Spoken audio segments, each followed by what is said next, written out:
Hello. എടാ പുള്ളി അയച്ച ലൊക്കേഷനിൽ ഇവിടെ എത്തി. അത് നീ ജോലിയുടെ കാര്യമൊക്കെ പറഞ്ഞിട്ടില്ലേ? പുള്ളി ഇവിടെ കച്ചില്ല മഴയാ. ശരി. വിഷ്ണു അല്ലേ? അനന്ത് പറഞ്ഞിരുന്നു ദൈവത്തിലേക്ക് വിശ്വാസം ഉണ്ടോ? ഒരു ജോലിയാണ് ആവശ്യം അല്ലേ?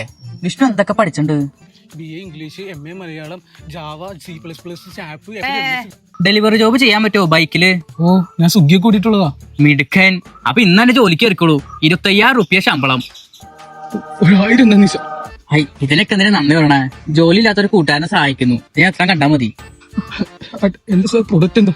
നമ്മളിപ്പോ മെയിനായിട്ട് വെള്ളിമൂങ്ങ, ഇരുതലമൂരി, പിന്നെ കുഴൽപ്പണം, പിന്നെ സ്വർണ്ണക്കടത്ത്, ഇതൊക്കെ. അല്ല പോവാണോ? ശമ്പളം 25,000 30,000 വരാം. പോടാന്ന് അറിയാം അവിടുന്ന്. പോണോക്കും ആവർച്ച സുഭാഷിന് വേണ്ടി കൊടുത്തേക്കാവോ? 16 റുപ്യ നേക്കാം. ലക്ഷ്യബോധമില്ലാത്ത യുവതലമുറ ഈറ്റങ്ങളൊക്കെ എങ്ങനെ രക്ഷപ്പെടാ?